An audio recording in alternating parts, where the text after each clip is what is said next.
Hi, Spreckle Scholars. In honor of Black History Month, I would like to read a special story to you today. It's called Henry's Freedom Box, a true story from the Underground Railroad, written by Ellen Levine and Kadar Nelson. And it is a Caldecott honor book.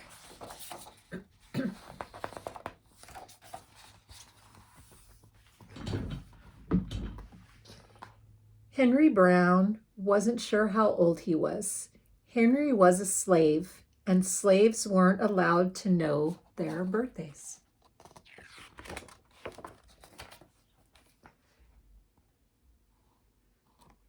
Henry and his brothers and sisters worked in the big house where the master lived. Henry's master had been good to Henry and his family, but Henry's mother knew things could change. "Do you see those leaves blowing in the wind? They are torn from the trees like slave children are torn from their families."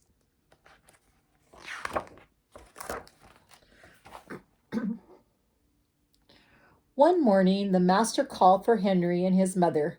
They climbed the wide staircase. The master lay in bed with only his head above the quilt. He was very ill. He beckoned them to come closer.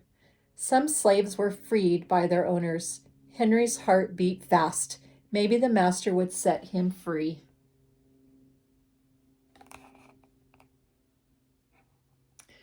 But the master said, "You are a good worker, Henry. I am giving you to my son. You must obey him and never tell a lie." Henry nodded, but he didn't say thank you. That would have been a lie.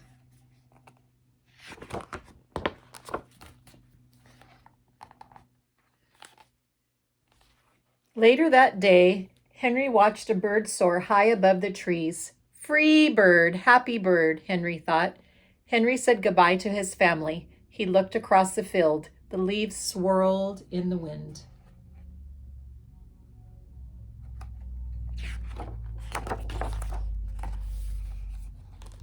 Henry worked in his new master's factory. He was good at his job. "Do not tear that tobacco leaf," the boss yelled at the new boy. He poked the boy with a stick. If you made a mistake, the boss would beat you.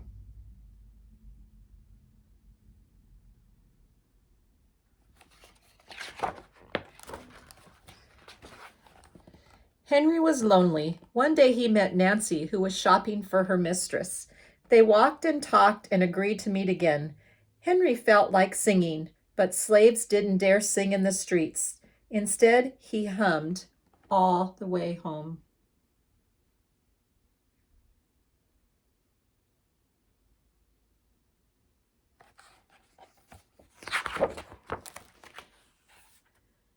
Months later, Henry asked Nancy to be his wife. When both their masters agreed, Henry and Nancy were married. Soon there was a little baby, then another and another. Henry knew they were very lucky. They lived together even though they had different masters. But Nancy was worried. Her master had lost a great deal of money. "I'm afraid he will sell our children," she said. Henry sat very still.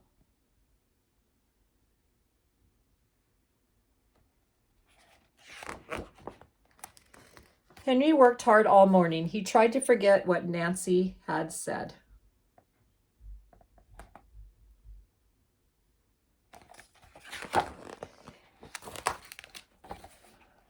His friend James came into the factory. He whispered to Henry, "Your wife and children were just sold at the slave market." "No!" cried Henry. Henry couldn't move. He couldn't think. He couldn't work.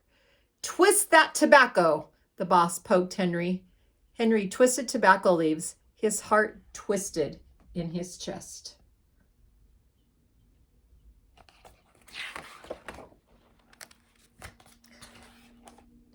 At lunchtime, Henry rushed to the center of town. A large group of slaves were tied together.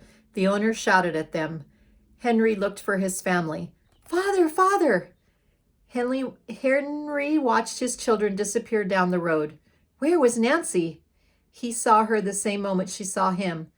When he wiped away his tears, Nancy too was gone.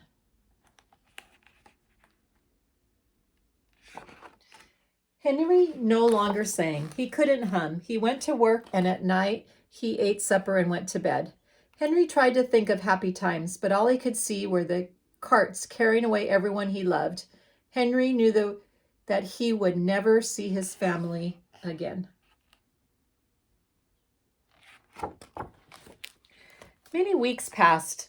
One morning, Henry heard singing. A little bird flew out of a tree into the open sky, and Henry thought about being free.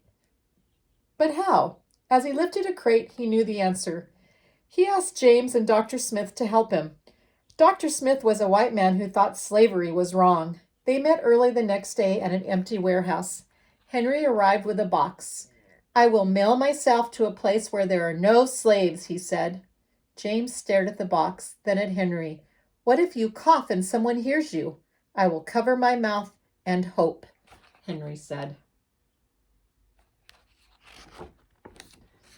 Dr. Smith wrote on the box, "To William H. Johnson, Arch Street, Philadelphia, Pennsylvania."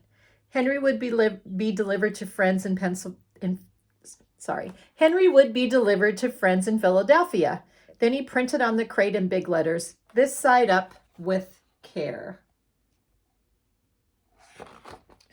Henry decided that he needed an excuse to stay home, or the work boss would think he had run off. James pointed to Henry's sore finger, but Henry knew it wasn't bad enough. He opened a bottle of oil of vitriol. "No!" cried James. Henry poured it on his hand. It burned his skin to the bone. Now the boss would have to let him stay home. Dr. Smith bandaged Terry's hand. They arranged to meet the next morning at 4 o'clock. The sun was not up yet when Henry climbed into the box. "Ready?" he said. James nailed down the lid. Dr. Smith and James drove to the station. The railway clerk tipped the box over and nailed a paper to the bottom. Dr. Smith begged the clerks to be careful, but they didn't listen. They threw the box into the luggage car. Hours passed. Henry was lifted up and thrown again, upside down. He heard waves splashing. This must be the steamboat headed for Washington, D.C. The ship rode smoothly, but Henry was still upside down. Blood rushed to his head. His face got hot. His eyes ached. He thought his head would burst, but he was afraid to move. Someone might hear him. "I'm tired of standing," someone said. "Why don't we move that box and sit on it?" said another. Henry held his breath. Could they be talking about his box? Henry was pushed. The box scraped the deck. Now he was on his right side, now on his left, and suddenly right side up. "What do you think is in here?" asked the first man. "Mail, I guess," said the other. "I am mail," thought Henry, but not the kind they imagine. Henry was carried off the steamboat and placed in a railroad car, this time head up. He fell asleep to the rattling sound of the train wheels.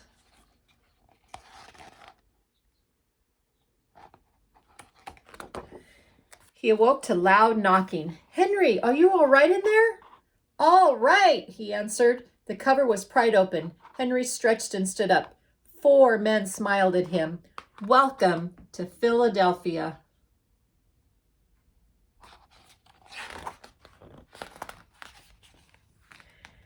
At last, Henry had a birthday. March 30th, 1849, his first day of freedom. And from that day on, he also had a middle name. Everyone called him Henry Box Brown.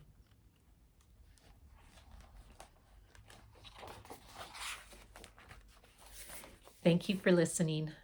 Have a good day.